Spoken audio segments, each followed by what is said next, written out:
स्वागत है आप सभी का हमारे YouTube चैनल पर। आज हम लेकर आए हैं आपके लिए आंवला एकादशी की व्रत विधि और व्रत कथा। 1000 गोदान का फल देती है आंवल की एकादशी। फाल्गुन शुक्ल एकादशी व्रत कथा। मानधाता बोले कि हे वशिष्ठ जी, यदि आप मुझ पर कृपा करें तो ऐसे व्रत की कथा कहिए जिससे मेरा कल्याण हो। महर्षि वशिष्ठ बोले कि हे राजन, सब व्रतों से उत्तम और अंत में मोक्ष देने वाले आंवल की एकादशी के व्रत का मैं वर्णन करता हूँ। यह एकादशी फाल्गुन मास के शुक्ल पक्ष में होती है। इस व्रत के करने से समस्त पाप नष्ट हो जाते हैं। इस व्रत का फल 1000 गोदान के फल के बराबर होता है। अब मैं आपसे एक पौराणिक कथा कहता हूँ, आप ध्यानपूर्वक सुनिए। एक वेदिस नाम का नगर था जिसमें ब्राह्मण, क्षत्रिय, वैश्य और क्षुद्र चारों वर्ण आनंद सहित रहते थे।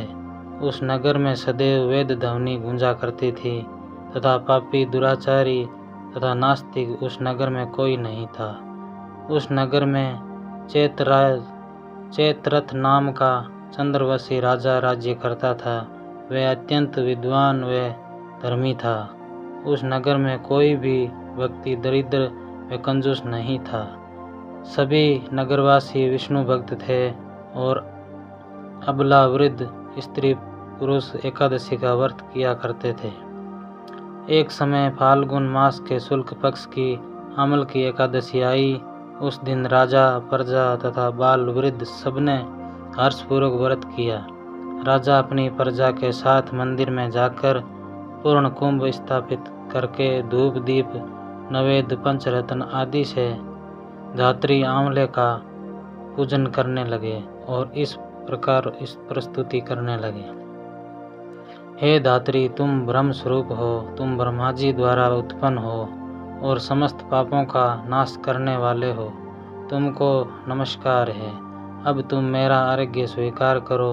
तुम श्री रामचंद्र जी द्वारा सम्मानित हो। मैं आपकी प्रार्थना करता हूँ, अतः आप मेरे समस्त पापों का नाश करो। उस मंदिर में सब ने रात्रि को जागरण किया। रात के समय एक बहेलिया आया जो अत्यंत पापी और दुराचारी था। वह अपने कुटुंब का पालन जीव हत्या करके किया करता था। भूख और प्यास से अत्यंत व्याकुल वह बहेलिया इस जागरण को देखने के लिए मंदिर के एक कोने में बैठ गया और विष्णु भगवान तथा एकादशी महात्म्य की कथा सुनने लगा। इस प्रकार अन्य मनुष्यों की भांति उसने भी सारी रात जागकर बिता दी। प्रातःकाल होते ही सब लोग अपने घर चले गए तो बहेलिया भी अपने घर चला गया। घर जाकर उसने भोजन किया। कुछ समय बीतने के पश्चात उस बहेलिये की मृत्यु हो गई। मगर उस आंवल की एकादशी के व्रत तथा जागरण से उसने राजा विदुरथ के घर जन्म लिया और उसका नाम वसुरथ रखा गया। वसु युवा होने पर वह चतुरंगिनी सेना के सहित तथा धन धान्य से युक्त होकर 10,000 ग्रामों का पालन करने लगा। वे तेज में सूर्य के समान, कांति में चंद्रमा के समान, वीरता में भगवान विष्णु के समान और क्षमा में पृथ्वी के समान था। वह अत्यंत धार्मिक, सत्यवादी, कर्मवीर और भगवान विष्णु का भक्त था। वह प्रजा का समान भाव से पालन करता था। दान देना उसका नित्य कर्म था। एक दिन राजा शिकार खेलने के लिए देव योग से वह मार्ग भूल गया और दिशा का ज्ञान न रहा। इस कारण उसी वन में एक वृक्ष के नीचे सो गया।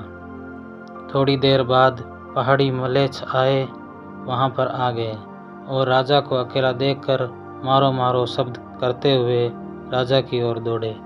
मलेच्छ कहने लगे कि इस दुष्ट राजा से हमारी माता, पिता, पुत्र, पौत्र आदि अनेक संबंधियों को मारा है तथा देश से निकाल दिया है, अतः इसको अवश्य मारना चाहिए। ऐसा कहकर वे मलेच्छ उस राजा को मारने दौड़े और अनेक प्रकार के अस्त्र शस्त्र उस पर फेंके।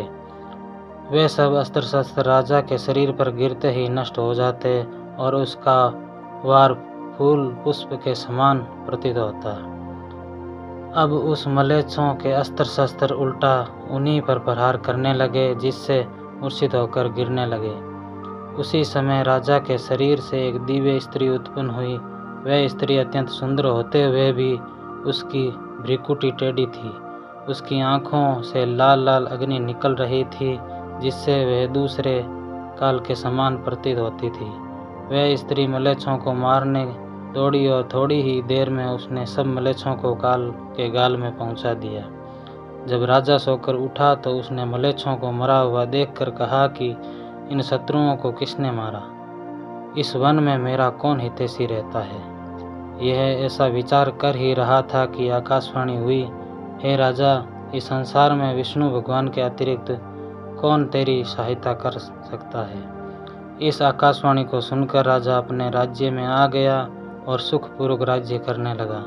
महर्षि वशिष्ठ बोले कि हे राजन, यह अमल की एकादशी के व्रत का प्रभाव था।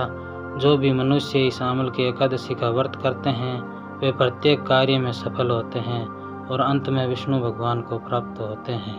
दोस्तों, आज की कथा कैसी लगी कमेंट करके ज़रूर बताएं और लाइक शेयर सब्सक्राइब करना बिल्कुल ना भूलें।